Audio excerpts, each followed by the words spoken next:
अस्सलाम वालेकुम प्यारे बच्चों, आज मैं बहुत ही मज़ेदार सी कहानी लेकर आई हूँ आपके लिए।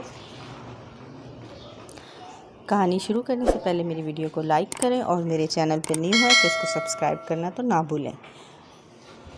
तो चलें कहानी शुरू करते हैं। मम्मा मुझे आइसक्रीम लेकर दें, मैंने आपसे पहले भी कहा था। नन्ही आयशा अपनी अम्मी से बार बार आइसक्रीम खाने की फरमाइश कर रही थी। बेटा, मैंने आपसे कहा ना कि बच्चे सर्दियों में आइसक्रीम नहीं खाते वरना वो बीमार हो जाते हैं।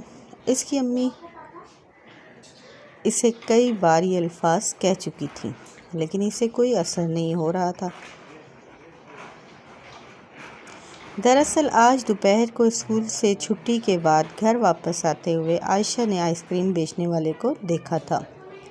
आइसक्रीम इसकी बेहद पसंदीदा चीज़ थी। तभी इसके मुंह में पानी भर आया।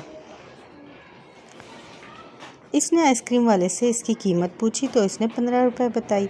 आयशा ने आइसक्रीम ख़रीदने के लिए जेब में हाथ डाला तो सिर्फ 9 रुपये बाकी बचे थे।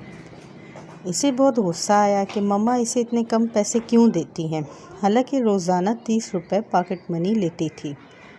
घर आते ही इसने मम्मा से कहना शुरू कर दिया कि उसे आइसक्रीम ला कर दें। मम्मा इसे बहुत समझाती कि सर्दियों में आइसक्रीम नहीं खानी चाहिए।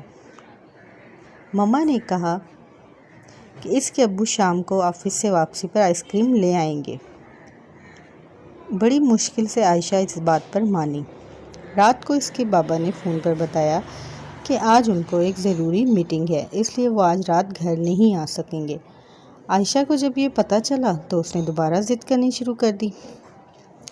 आखिर मम्मा ने अपने मुलाजिम फजलू को बुलाया और इसे मार्केट से आइसक्रीम लाने भेज दिया। आयशा ने मज़े ले लेकर आइसक्रीम खाई और फिर सो गई। सुबह वो उठी तो उसके गले में शदीद दर्द था। इसके हलक से आवाज़ नहीं निकल रही थी, साथ ही तेज़ बुखार हो गया, जिसकी वजह से वो स्कूल भी ना जा सकी। थोड़ी देर बाद पापा घर आए तो मम्मा ने इसे सारी बात बताई। वो आयशा को लेकर डॉक्टर के पास गए और दवा ले आए। डॉक्टर ने बताया कि सर्दियों के मौसम में ठंडी चीज़ खाने के बायस ये तकलीफ़ हुई है, लेकिन शाम तक इंशाल्लाह ठीक हो जाएगा। आयशा ने घर आके अम्मी से अपनी हठधर्मी की माफ़ी मांगी और कहा, मैं आज के बाद कभी सर्दियों में आइसक्रीम खाने की ज़िद नहीं करूँगी। मम्मा ने इसे माफ़ कर दिया, उसे प्यार से अपनी गोद में बिठाया।